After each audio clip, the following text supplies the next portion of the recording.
Hello students, welcome to Halkenstein academic to admission course. So আজকে আমরা যে concept নিয়ে আলোচনা করব সেটি হচ্ছে ম্যানেজমেন্ট ফার্স্ট পেপারের 4th চ্যাপ্টার, অংশীদারি ব্যবসা। এটি কিন্তু খুবই গুরুত্বপূর্ণ একটি চ্যাপ্টার, কারণ প্রত্যেক বছর বিভিন্ন বোর্ড কোয়েশ্চেন বলো কিংবা হচ্ছে অ্যাডমিশনে এই চ্যাপ্টার থেকে সব থেকে বেশি কোয়েশ্চেন আসে। সো চলো শুরু করা যাক। আমাদের এখানে প্রথমেই একটি কথা দেওয়া আছে যে অংশীদারি ব্যবসা এবং মূল ভিত্তি। প্রথমেই জেনে নেই যে অংশীদারি ব্যবসাটা কি।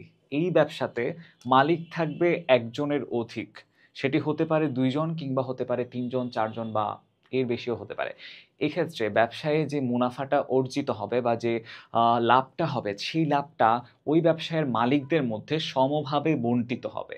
তার পাশাপাশি ব্যবসায় যদি লোকসান হয় কিংবা ক্ষতি হয়, ওই ক্ষতির পোর্শনটা কিংবা ওই ক্ষতির দায়ভারটাও সবার মধ্যে সমানভাবে বণ্টিত হবে এবং সবাই এই ব্যবসার ক্ষেত্রে ইকুয়ালি কন্ট্রিবিউট করবে মূলধন কিংবা হচ্ছে যে ক্যাপিটালটা হচ্ছে ব্যবসাতে তারা বিনিয়োগ করছে, ওই ক্যাপিটালটাতে তারা সবাই ইকুয়ালি কন্ট্রিবিউট করবে।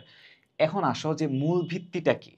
এখন কয়েকজন মিলে তো শুধু শুধুই আর একটা ব্যবসা শুরু করতে যাবে না, তাদের মধ্যে প্রথমেই যেটি হবে সেটি হচ্ছে চুক্তি। এই চুক্তিকেই বলা হয় অংশীদারি ব্যবসায়ের ক্ষেত্রে মূল ভিত্তি।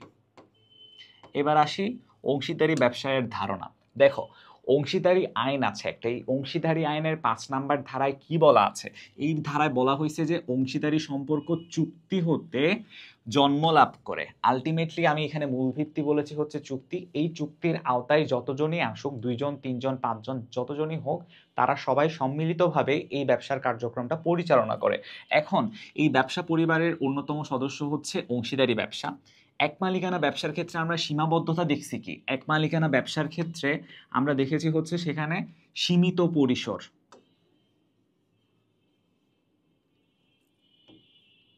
সরি,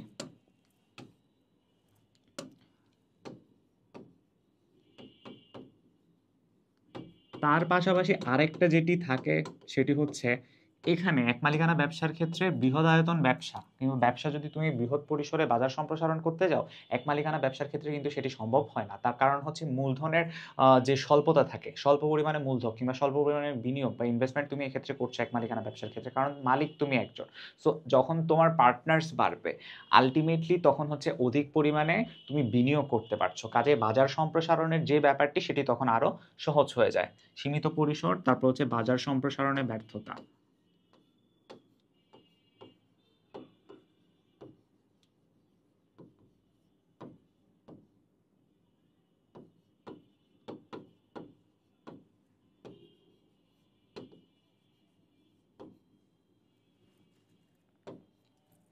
তারপর কি বলছে দেখো, এরপরে বলেছে এই সুবিধাগুলোকে কাজে লাগানোর জন্য উদ্ভব হয় অংশীদারি ব্যবসা। এই ব্যবসার ক্ষেত্রে অংশীদারদের দায় ব্যক্তিগত এবং সমষ্টিগতভাবে অসীম থাকে। অসীম দায়ের যে কনসেপ্টটা হচ্ছে আমরা এক মালিকানা ব্যবসার ক্ষেত্রে দেখছি, সেখানে কি হয়েছে দেখো। এক মালিকানা ব্যবসার ক্ষেত্রে মালিক ছিল একজন, যদি লাভ হতো সেই লাভের ফুল পোর্শনটা ওই মালিক একাই ভোগ করতো, এবং যদি ক্ষতি হতো তাহলে সেই ক্ষতির সম্পূর্ণ দায়ভার বর্তাতো হচ্ছে ওই মালিকের উপর, মানে তাকে ওই ক্ষতির ফুল পোর্শনটাই হচ্ছে বহন করতে হবে। কিন্তু এখানে যেহেতু হচ্ছে আমার আহ অংশীদারি ব্যবসার মধ্যে মালিক 2 জন বা ততোধিক, সেক্ষেত্রে ওই ক্ষতির পোর্শনটাও কিন্তু তাদের মধ্যে ভাগ হয়ে যাচ্ছে, কিন্তু দায়টা আলটিমেটলি অসীম থাকছে। সো এক্ষেত্রে তুমি বলতে পারো যে ব্যক্তিগত কিংবা সমষ্টিগতভাবে, ব্যক্তিগতভাবে আমি যদি একজন অংশীদার হই কিংবা সমষ্টিগতভাবে যদি আমি হোল একটা অংশীদারি ব্যবসার কথা চিন্তা করে মনে করলাম যে হচ্ছে আমি একটা অংশীদারি ব্যবসা শুরু করব, আমি আমার অন্য 2 জন ফ্রেন্ডকে হচ্ছে এখানে ইনক্লুড করলাম, তাদের সাথে আমি একটা চুক্তি করলাম, ব্যবসাটা শুরু করলাম। এখন ব্যবসাটা সামহাউ লস হলো।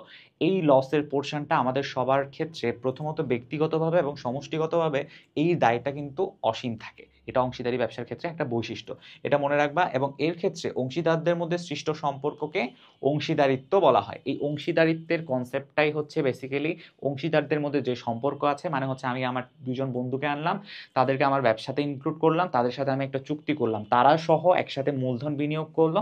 যদি লাভ হয় তাহলে লাভের পোর্শনটা 3 ভাগে ভাগ হবে, যদি ক্ষতি হয় তাহলে সেই ক্ষতির পোর্শনটাও 3 ভাগে 3 জনের মধ্যে বণ্টিত হবে। এটি হচ্ছে আমাদের অংশীদারি ব্যবসায়ের কনসেপ্ট। এরপরে দেখো, 1932 সালে অংশীদারি আইনের 4 নম্বর ধারা, আমরা এর আগে একটু আগে পড়ছি হচ্ছে 5 নম্বর ধারা। এখন দেখো এখানে বলছে হচ্ছে 4 নম্বর ধারায় কি বললো, সকলের সকলের দ্বারা অথবা সকলের পক্ষে যে কোনো একজনের দ্বারা পরিচালিত ব্যবসায়ের মুনাফা নিজেদের মধ্যে বন্টন করার উদ্দেশ্যে চুক্তিবদ্ধ আহ চুক্তিবদ্ধভাবে ওই ব্যক্তিবর্গের মধ্যে যে সম্পর্ক সৃষ্টি হয় তাকে হচ্ছে অংশীদারি ব্যবসায় বলে। দেখো অংশীদারি ব্যবসার ক্ষেত্রে কিন্তু অনেকগুলা আমার পয়েন্ট থাকতে পারে। প্রথম কথা, একটা পয়েন্ট কি হতে পারে, যারা পার্টনার্স আছে তারা মূলধন দিবে এবং একই সাথে ব্যবসা পরিচালনার ক্ষেত্রে অংশগ্রহণ করবে, এটা হচ্ছে নাম্বার ওয়ান। দ্বিতীয় কথা হচ্ছে, যারা আমার পার্টনার্স আছে তারা কিন্তু আমার ব্যবসা পরিচালনার ক্ষেত্রে অংশগ্রহণ করবে না, তারা শুধুমাত্র আমাকে মূলধন সরবরাহ করবে। তারাও কিন্তু আমার অংশীদার কিংবা অংশীদারি ব্যবসার ক্ষেত্রে তাদেরকেও কিন্তু আমাকে গণ্য করতে হবে। সো এই দুই টাইপের কনসেপ্টই এখানের মধ্যে থাকছে, ব্যবসা পরিচালনা, ব্যবসায় বিনিয়োগ, এই দুইটা জিনিস মাথায় রেখে হচ্ছে আমার এই অংশীদারিত্বের প্রকারভেদটাকে বুঝতে হবে।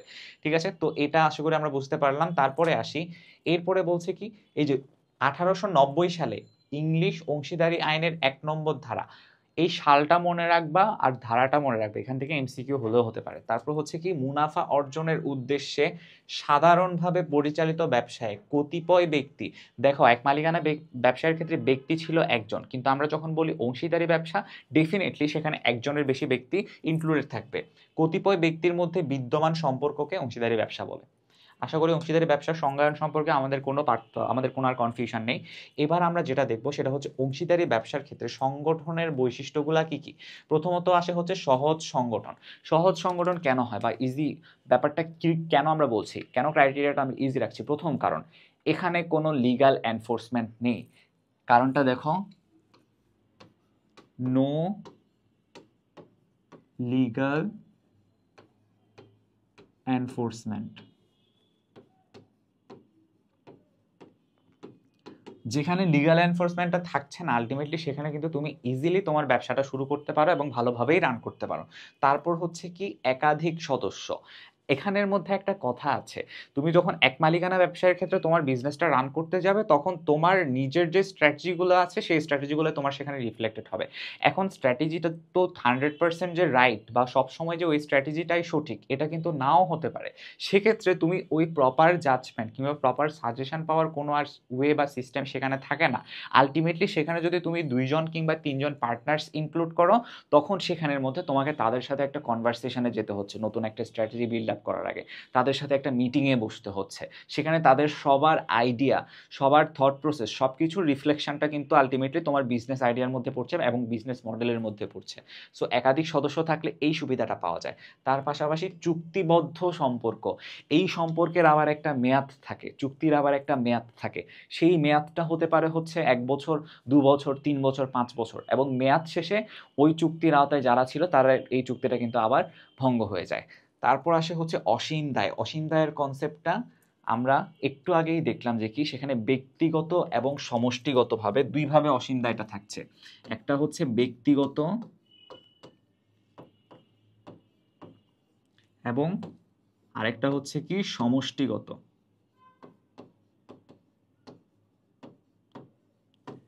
আর চুক্তিবদ্ধ সম্পর্কটা কথা বললাম হচ্ছে কি মেয়াদ ভিত্তিক।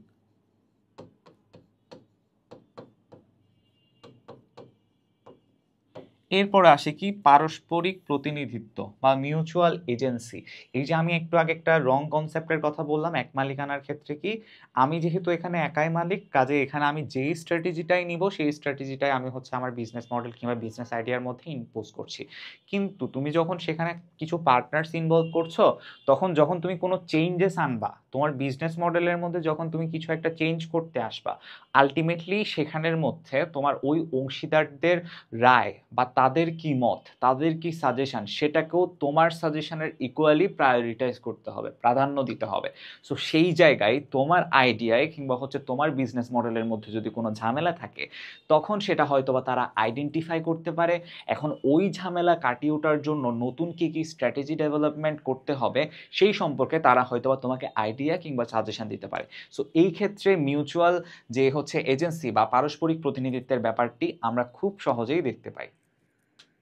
এরপর আসে কি মূলধন সরবরাহ। এখন তুমি যখন এক মালিকানা ব্যবসার আছো, আমি সবকিছুকে হচ্ছে এক মালিকানা ব্যবসার সাথে তুলনা দিয়ে বুঝছি যাতে হচ্ছে তোমাদের এখানে বোঝার সুবিধাটা হয়। এক মালিকানা ব্যবসাতে কিন্তু মূলধন সরবরাহের যে প্রসেস সেটা অনেক ন্যারো এবং অনেক কনজাস্টেড, কারণ এখানে আমি একজন মালিক, একজনই মূলধন সরবরাহ করছি। কিন্তু যখন সেখানে তুমি পার্টনার্স ইনভলভ করছো, আলটিমেটলি তোমার এই যে প্রসেস, এই প্রসেসটা কিন্তু আরো বড় হচ্ছে।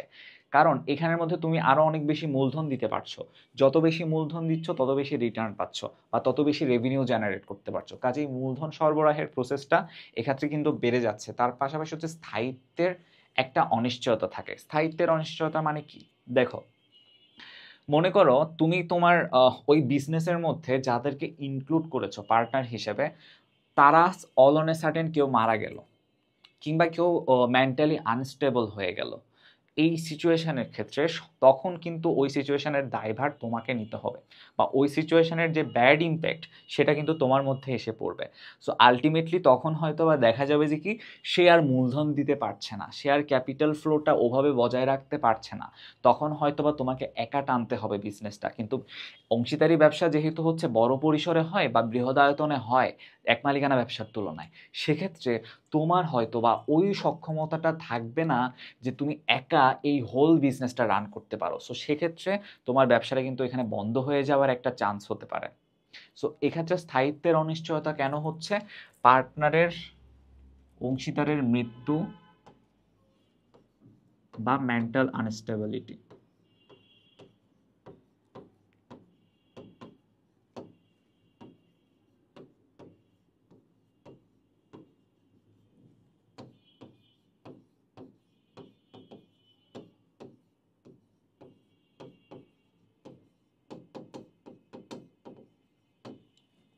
তারপরে কি থাকে দেখো, মালিকানার হস্তান্তর অযোগ্যতা। এখানের মধ্যে একটা ব্যাপার আছে। মনে করো হচ্ছে আমি একটা বিজনেসের মধ্যে ইনক্লুডেড হলাম, আমার ফ্রেন্ড আমাকে একটা বিজনেসের মধ্যে ইনক্লুড করলো, ঠিক আছে। এখন আমি যখন ওই বিজনেসটাতে গেলাম, তখন আমি ডেফিনেটলি হচ্ছে মূলধন সরবরাহ করছি। মূলধন সরবরাহ না করলে কিংবা অন্য কোনোভাবে যদি আমি ওইটার অংশীদারিত্বের যোগ্যতা রাখতে না পারি, তাহলে তো আমাকে হচ্ছে অংশীদার করবে না। এখন মনে করো আমি মূলধন দিলাম, প্রথম বছর দিলাম, দ্বিতীয় বছর দিলাম, তৃতীয় বছরে এসে আমি একটা ইকোনমিক ক্রাইসিসের মধ্যে পড়লাম। আমি এখন এসে আর মূলধন দিতে পারছি না, আমার ইকোনমিক ওই সিচুয়েশনটা নাই, ওই কন্ডিশনটা নাই। তখন আমি চাইলে আর কাউকে আমার জায়গায় স্থানান্তরিত করতে পারবো না। অংশীদারিত্বের স্থানান্তরকরণ সেক্ষেত্রে সম্ভব হয় না। মানে আমি আর কাউকে বলতে পারবো না যে আমি এখন অংশীদার না, সে এখন অংশীদার। কারণ এখানে চুক্তিটা আমার সাথে হয়েছিল, চুক্তিটা তার সাথে হয়নি।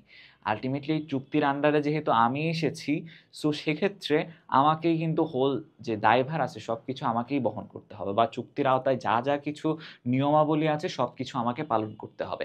সো এটিই বলে যে মালিকানার হস্তান্তর অযোগ্যতা। এরপর আসে হচ্ছে আইনগত সত্তা। আইনগত সত্তার মধ্যে যে চুক্তির কথাটা আমরা বললাম না, মূল ভিত্তি হচ্ছে চুক্তি। চুক্তিটি হচ্ছে এখানে কি বলবো, এটাকে কিন্তু বাধ্য করা হয়নি, কিন্তু তুমি যদি চুক্তিটা করো তাইলে সেক্ষেত্রে তুমি অনেক বেশি হচ্ছে লিগ্যাল ফ্যাসিলিটিস পাবা। তারপর হচ্ছে অনেক ধরনের তুমি আইনগত সুযোগ সুবিধা পাবা। কিভাবে? কারণ তুমি একজনের সাথে পার্টনারশিপ বিজনেসে গেলে, সে সামহাও তোমাকে ধোকা দিল, তুমি সেক্ষেত্রে কিন্তু তার বিরুদ্ধে কোনো কেস করতে পারবা না।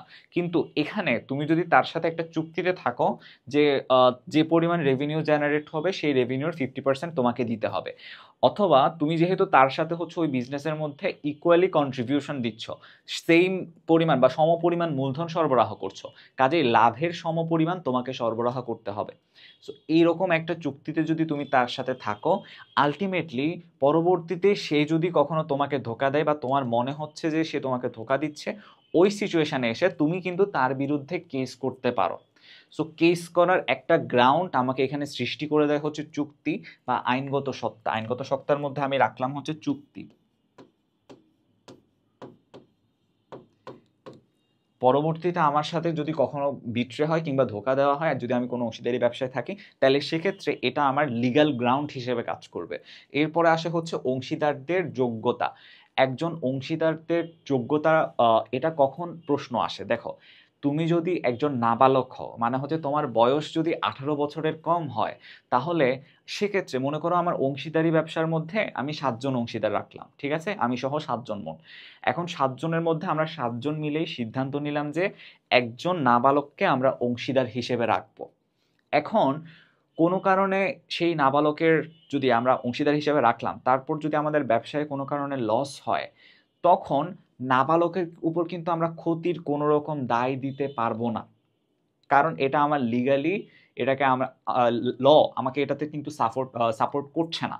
কারণ নাবালককে আমরা রাখতে পারি ঠিক আছে, কিন্তু তার উপর কোনো রকমের কোনো ক্ষতির দায়ভার আমি দিতে পারি না as a partner, as a অংশীদার। তো সেক্ষেত্রে অংশীদারের যোগ্যতাটা হচ্ছে, তুমি যদি চাও সকল অংশীদারের মতামতের প্রেক্ষিতে তুমি একজন নাবালককে সেক্ষেত্রে হচ্ছে অংশীদার হিসেবে রাখতে পারো। সকল অংশীদারের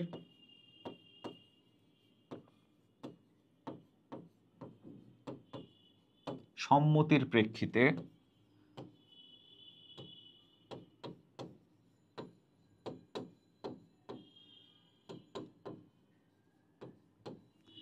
একজন নাবালককে অথবা একজন নাবালক অংশীদার হতে পারে, কিন্তু তার উপর কোনো ধরনের ক্ষতির দায়ভার দেওয়া যাবে না।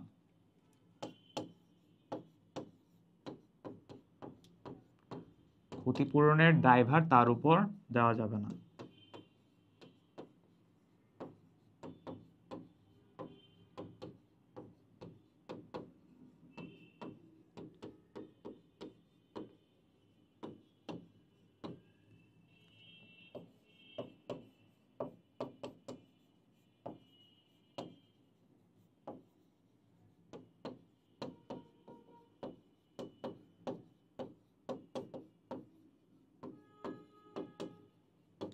আর অংশীদারের অযোগ্যতার মধ্যে আর কারা কারা আসছে দেখো। অংশীদারের জন্য কারা অযোগ্য হবে, প্রথমত হচ্ছে মনে করো কোনো একটা মৃত ব্যক্তি, কিংবা হচ্ছে মানসিকভাবে মানসিক বিকৃতি, পাগল, এই টাইপের কোনো ব্যক্তিকে আমি চাইলে অংশীদার করতে পারবো না। তো এটার আন্ডারে কারা কারা চলে আসছে তাহলে? পাগল কিংবা হচ্ছে মানসিক বিকৃতি সম্পন্ন ব্যক্তি, পাগলই বলি সম্ভবত। তো এই টাইপের পার্সনগুলোকে হচ্ছে আমি চাইলে অংশীদার করতে পারবো না, কারণ তাদের ক্ষেত্রে হচ্ছে এটার কোনো লিগ্যাল গ্রাউন্ড নেই বা লিগ্যাল কোনো ধরনের সাপোর্ট আমার এক্ষেত্রে প্রোভাইড করা হবে না। এরপর আসে হচ্ছে কি পারস্পরিক আস্থা এবং বিশ্বাস। প্রত্যেকটা অংশীদার তখনই পরস্পরের অংশীদার হবে যখন তাদের মধ্যে ওই বিশ্বাস, ওই বিলিভের গ্রাউন্ডটুকু তৈরি হবে, ভরসার জায়গাটা যেখানে থাকবে। এখন আমি কারোর সাথে পার্টনারশিপ বিজনেসে যাব না যাকে আমি বিশ্বাস করি না, অথবা আমার যদি মনে হয় যে সে আমাকে ধোকা দিবে, বিজনেসের লাভ আমাকে অথবা মুনাফা আমার সাথে ইকুয়ালি শেয়ার করবে না, তার সাথে আমি ডেফিনেটলি পার্টনারশিপ বিজনেসে যাব না। সো এই কথাটা আমাকে এখানে মাথায় রাখতে হবে। সো পার্টনারশিপ বিজনেসে আমি তখনই যাচ্ছি যেখানে পারস্পরিক আস্থা আছে, ভরসার জায়গা আছে এবং বিশ্বাস করা যায়। এর পাশাপাশি হচ্ছে লাভ লোকসান বন্টন, এই যে আমি একটু আগে বললাম, লাভ হলে তার সমভাগ আমাকে দিতে হবে আমি যদি সমপরিমাণ কন্ট্রিবিউশন দিই। ঠিক সেমভাবে যদি লোকসান হয় তাহলে সেই লোকসানের জন্য আমাকে ওর মতো বা ও যে লেভেলের কন্ট্রিবিউশন দিচ্ছে ওই লোকসানের জন্য, লোকসানটা যেন হচ্ছে ক্ষতিপূরণ করা যায়, তার জন্য তার যে কন্ট্রিবিউশন, আমার পার্টনারের যে কন্ট্রিবিউশন, আমারও কিন্তু সেখানে ইকুয়াল কন্ট্রিবিউশন থাকতে হবে। সো লাভ লোকসান বন্টনের ক্ষেত্রে হচ্ছে এটা ইকুয়াল হবে, ইকুয়াল অথবা সমপরিমাণ।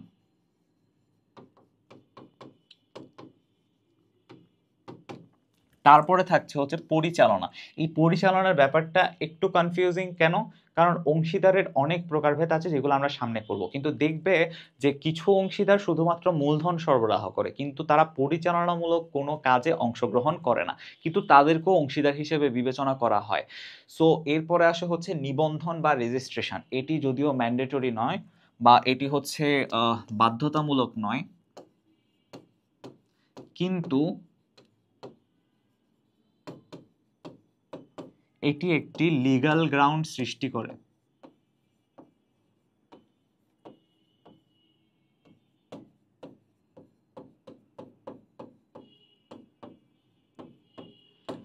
এই নিবন্ধনের ক্ষেত্রে আরেকটা ব্যাপার আসে, সেটা হচ্ছে কি ট্রেড লাইসেন্স।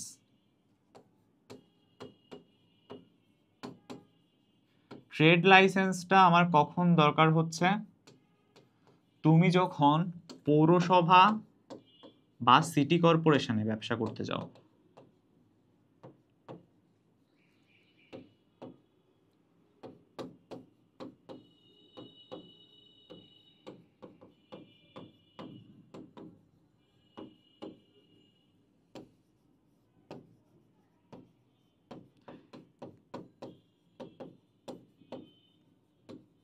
এই পৌরসভা বা সিটি কর্পোরেশনে ব্যবসা পরিচালনা করার ক্ষেত্রে আমাকে সবার আগে একটা ট্রেড লাইসেন্স করতে হবে। এই ট্রেড লাইসেন্স করার পরে আমি সেখানে কিন্তু আমার ব্যবসাটা পরিচালনা করতে পারবো, অন্যথায় সেটি সম্ভব হবে না। তারপরে আসি অংশীদারি ব্যবসায়ের অপরিহার্য উপাদানগুলো কি কি? প্রথমে যেটি আসে সেটি হচ্ছে চুক্তিবদ্ধ সম্পর্ক। আমি একটু আগে বললাম যে মূল ভিত্তিটা কি? চুক্তি। চুক্তিটা থাকলে সেখানে কিন্তু আমার লিগ্যাল গ্রাউন্ডটা থাকছে। অন্যথায় সেটি থাকছে না। এরপরে থাকছে হচ্ছে একাধিক সদস্য। যদি একজন সদস্য হয় তাহলে তো সেটা ডেফিনিটলি এক মালিকানা ব্যবসায়ের আন্ডারে চলে আসছে। এরপর আসে হচ্ছে বৈধ ব্যবসা। সেক্ষেত্রে কোনো মাদক, চোরাচালানি, তারপর হচ্ছে পাচার, এই রিলেটেড ব্যবসা কিন্তু হতে পারবে না। তার একটা লিগ্যাল এনফোর্সমেন্ট থাকতে হবে, আইনগতভাবে ব্যবসাটা বৈধ হতে হবে। ইল্লিগাল কোনো ধরনের বিজনেস এক্ষেত্রে রান করা যাবে না। তারপর হচ্ছে মুনাফা অর্জন এবং বন্টন। যে মুনাফাটা অর্জন করা হবে বা যে মুনাফাটা হচ্ছে আমার ব্যবসার মাধ্যমে অর্জিত হবে, সেই মুনাফাটাকে যে কন্ট্রিবিউশনটা দিয়েছে কিংবা আমার যারা পার্টনার আছে তারা কি কি পরিমাণ ইনভেস্ট করেছে বা তাদের অর্থের সমপরিমাণের অনুপাতে আমাকে সেক্ষেত্রে মুনাফাটা বন্টন করতে হবে। এরপরে আসে হচ্ছে পারস্পরিক প্রতিনিধিত্ব বা মিউচুয়াল এজেন্সি, যেটা আমরা একটু আগে দেখলাম যে কি অনেকজন মিলে যেখানে হচ্ছে কাজ করছে একসাথে, সেখানে তাদের আইডিয়াটা ইউনিক হওয়া কিংবা আগের চেয়ে ইফেক্টিভ বা এফিসিয়েন্সি লেভেলটা কিন্তু বাড়ানোর হিউজ একটা চান্স থেকে যায় সেক্ষেত্রে। সো এই পারস্পরিক প্রতিনিধিত্বের সুযোগ সৃষ্টি করে দেয় এই অংশীদারি ব্যবসা। এরপরে দেখো এখানে পারস্পরিক আস্থা এবং বিশ্বাস আছে, যেটা আমরা একটু আগেই দেখলাম। তারপর হচ্ছে ব্যবস্থাপনা পরিচালনা থাকছে, অংশীদারদের যোগ্যতা থাকছে। অংশীদারদের যোগ্যতার ব্যাপারটা আমরা দেখেছি যে কারা যোগ্য হতে হবে এক্ষেত্রে অংশীদারটা, সে পাগল হতে পারবে না, সে মৃত হতে পারবে না, তারপর হচ্ছে মেন্টালি আনস্টেবল হতে পারবে না। আর নাবালক যদি একজন অংশীদার হয় তাহলে সেই নাবালকের উপর ক্ষতির কোনো রকম দায় বর্তাবে না। তার মানে আমার বিজনেসের মধ্যে আমি যদি চাই আমার যারা অংশীদার আছে তাদের সকলের সম্মতির প্রেক্ষিতে আমি একজন নাবালককে আমার বিজনেসে অংশীদার করলাম, কিন্তু কোনো কারণে সামহাও আমার বিজনেসটা যদি ফেল করে তাহলে সেক্ষেত্রে যেই ক্ষতির পরিমাণটা হবে আমি নাবালককে ওই ক্ষতিপূরণের জন্য বাধ্য করতে পারবো না, আমার সেই রাইটটা নাই, এটা আমাকে ল দেয় না। তারপরে হচ্ছে অসীম দায়। অসীম দায়টা কীরকম? ব্যক্তিগতভাবে এবং সমষ্টিগতভাবে, এটা আমরা একটু আগেই দেখেছি। আর হচ্ছে মূলধন বা ক্যাপিটাল। মূলধন বা ক্যাপিটাল এক্ষেত্রে বেশি এক মালিকানা ব্যবসার তুলনায় কিন্তু বেশি পরিমাণে হয়। কেন? কারণ এক মালিকানা ব্যবসাতে মালিক একজন, সো সেক্ষেত্রে তাকেই হচ্ছে মূলধনটা আলটিমেটলি সরবরাহ করতে হচ্ছে। কিন্তু মালিকের সংখ্যা যদি বেড়ে যায় তাহলে সেক্ষেত্রে কি হচ্ছে? আলটিমেটলি মূলধনের পরিমাণটাও বেড়ে যাচ্ছে। মূলধন যত বাড়ছে মুনাফা অর্জন করা কিংবা হচ্ছে মুনাফা লাভ করার হারটাও সেক্ষেত্রে তত প্রপোর্শনালি ইনক্রিজ করছে। সো আলটিমেটলি সেখানে কিন্তু আমার বিজনেসটা সাকসেসফুলি রান হওয়ার লেভেলটাই বাড়ছে। সো তারপরে কি আছে? অংশীদারি ব্যবসার গঠন প্রণালী। আমরা অংশীদারি ব্যবসাটা কিভাবে শুরু করতে পারি কিংবা হচ্ছে কিভাবে গঠন করতে পারি, সেক্ষেত্রে প্রথমত যেটি আসে সেটি হচ্ছে কি কর্মী সংগ্রহ বা সদস্য সংগ্রহ, সরি কর্মী হবে না এক্ষেত্রে, সদস্য সংগ্রহ।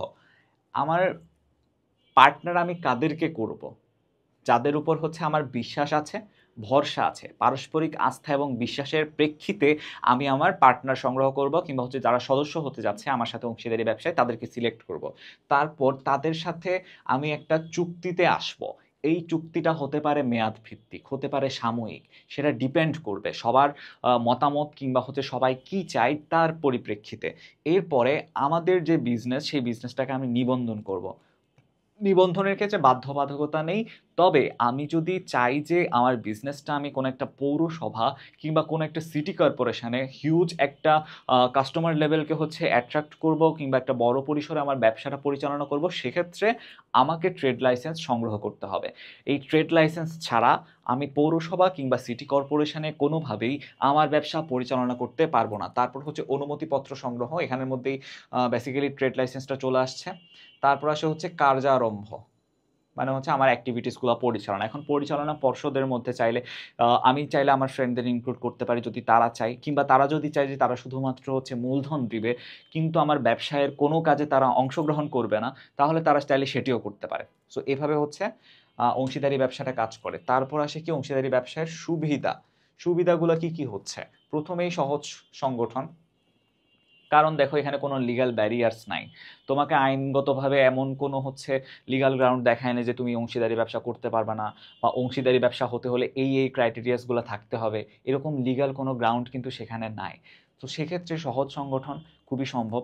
তারপর হচ্ছে অধিক মূলধন, এই যে কারণ তুমি যখন একক পরিসরে একক সত্তায় কিছু করতে যাবা, তো সেক্ষেত্রে হচ্ছে তোমাকে একাই মূলধনটা সাপ্লাই করতে হচ্ছে। আলটিমেটলি তোমার গোল যদি হয়ে থাকে তুমি বড় একটা মার্কেট ক্যাপচার করবা, বৃহৎ একটা বাজারকে তুমি হচ্ছে ক্যাপচার করে তোমার বিজনেসটা পরিচালনা করবা, সেক্ষেত্রে হয়তো বা ওই বাজার সম্প্রসারণের মতো মূলধন দেওয়ার ক্যাপাবিলিটি বা ক্রেডিবিলিটি তোমার না থাকতে পারে। সেটি কখন সম্ভব হয়? সেটি সম্ভব হয় যখন তুমি সেখানে নতুন নতুন পার্টনার্স বা অংশীদারকে সেখানে ইনক্লুড করছো। তার পাশাপাশি হচ্ছে দলবদ্ধ প্রচেষ্টা, গ্রুপ ইফোর্ট। আমি বারবার এখানে ফোকাস করছি, কারণ তুমি একা যদি কোনো একটা আইডিয়া দাও, সেই আইডিয়াটা যতটা না ইফেক্টিভ হবে, তুমি যদি সবার সাথে সম্মিলিতভাবে ডিসকাশনের মাধ্যমে কোনো একটা আইডিয়া দাও, তখন তার ইফেক্টিভিটি লেভেলটা তুলনামূলকভাবে আরও অনেক বেড়ে যায়। সো দলগত প্রচেষ্টা এক্ষেত্রে তোমার ব্যবসায়ের সফলতার ক্ষেত্রে উল্লেখযোগ্য ভূমিকা পালন করছে। এরপরে আসে ঝুঁকি বন্টন।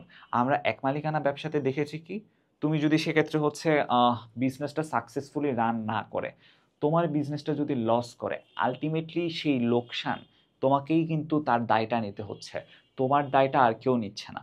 সো ঝুঁকি বন্টনের ব্যাপারটা কিন্তু এখানে আসে, যে তুমি চাইলে হচ্ছে তোমার ঝুঁকিটা তোমার অংশীদারদের মধ্যে সমান ভাগে বন্টিত করতে পারো। তারপর আসে হচ্ছে দক্ষ পরিচালনা কিভাবে সম্ভব হয়, কারণ মানুষজন যত বেশি, তত বেশি আইডিয়া আসবে, তত বেশি বিজনেস মডেল আমি জেনারেট করতে পারবো, তত বেশি হচ্ছে আমার যে বিজনেস আইডিয়া সেটির ইফেক্টিভিটি লেভেল আমি এনশিওর করতে পারবো। সো এইগুলাই হচ্ছে আমার এখানে আসে। তার পাশাপাশি ঋণের সুবিধা। একক মালিকানার ক্ষেত্রে কিন্তু জামানত রাখার যে ব্যাপারটি, সেটি অনেকটা কনস্ট্রেন্ট বা সংকীর্ণ হয়ে যায়। কিন্তু যখন তোমার মূলধন বেশি থাকবে, তখন কিন্তু তোমার আলটিমেটলি জামানত রাখা, কিংবা যখন অন্যান্য পার্টনার্স তুমি ইনভলভ করছো, তখন ওই ব্যাপারটা বা ওই প্রসেসিংগুলো অনেক সহজ হয়ে যায়। কাজেই সেই ক্ষেত্রে ঋণ প্রাপ্তিটাও কিন্তু তুলনামূলকভাবে অনেক সহজ হয়। তারপর হচ্ছে অসীম দায়ের পরোক্ষ সুবিধা। অসীম দায়ের পরোক্ষ সুবিধাটা কোন জায়গায় হচ্ছে? অসীম দায় আছে ঠিকই, কিন্তু তোমার একার উপর তো নাই। যারা যারা হচ্ছে তোমার পার্টনার্স, তাদের সবার উপরে কিন্তু অসীম দায়টা আছে। আলটিমেটলি যে লোকসানটাই হোক বা যে ক্ষতিপূরণটাই হোক, তোমাদের সকলকে সম্মিলিতভাবে সমভাবে বন্টিত হবে সেই ক্ষতিপূরণের পরিমাণটা। সো সেক্ষেত্রে তোমার একার উপরে কিন্তু জিনিসটা নাই। সো সেক্ষেত্রে এটা কিন্তু একটা পরোক্ষ সুবিধা দিচ্ছে তোমাকে। তার পাশাপাশি হচ্ছে করের সুবিধা। এক্ষেত্রে তোমাকে হচ্ছে এই ধরনের ব্যবসা পরিচালনা করার জন্য সরকারকে এক্সট্রা কোনো কর দিতে হচ্ছে না। কর দিবা ঠিক আছে, কিন্তু কিসের উপর কর দিচ্ছ? তুমি হচ্ছে যে পোর্শনটা তোমার ভাগের মুনাফা বা তোমার ভাগের লাভ, সেই লাভের উপরে হচ্ছে তুমি কর দিবা। তারপরে হচ্ছে কি পারস্পরিক প্রতিনিধিত্বের সুফল। এখন আমি যখন হচ্ছে আমার হোল একটা গ্রুপকে প্রতিনিধিত্ব করব, তখন আমাকে আমার ব্যক্তি স্বার্থের ঊর্ধ্বে আমার যারা পার্টনার্স আছে তাদের সবার সম্মিলিত স্বার্থটাকে একত্রে দেখতে হবে।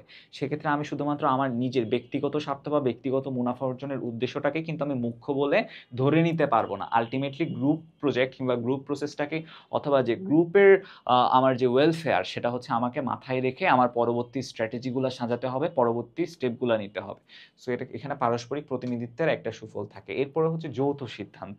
আমি একক যে সিদ্ধান্তটা নেই, সেটা কিন্তু ইফেক্টিভিটি এনশিওর করার যে যতটুকু সক্ষমতা, কালেকটিভলি অনেকজন মিলে যদি আমি সিদ্ধান্তটা নেই, সেক্ষেত্রে কিন্তু একটা কম্পারেটিভ বা একটা কম্প্যারিজনের ব্যাপার থাকে।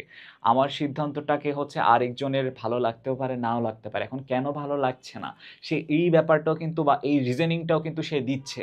এখন তার রিজনিং দেখে আমি হয়তো বা বুঝতে পারি কিংবা অনুধাবন করতে পারি যে কি, হ্যাঁ, আমার হয়তো বা এই স্ট্র্যাটেজিটা পারফেক্ট না, এখানে আমার চেঞ্জেস আনতে হবে। এখন কোন কোন জায়গায় আমার ফল্ট, সেই ফল্ট আইডেন্টিফিকেশনের ব্যাপারটাও কিন্তু এই মাধ্যমেই থাকে। সো যৌথ সিদ্ধান্তটা এখানে একটা এফিসিয়েন্সি লেভেল এনশিওর করছে। তার পাশাপাশি হচ্ছে সহজ বিলোপ সাধন।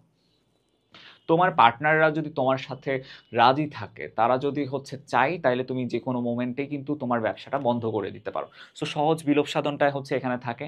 এখানে তোমাকে বিলোপ সাধনের জন্য আলাদা করে কোনো প্রসেসিংয়ে যেতে হচ্ছে না, আলাদা করে কোনো ডকুমেন্টস কালেক্ট করতে হচ্ছে না। আলটিমেটলি তোমার পার্টনার যদি রাজি থাকে, তুমি তোমার ব্যবসাটা যে কোনো সময় বন্ধ করতে পারছো।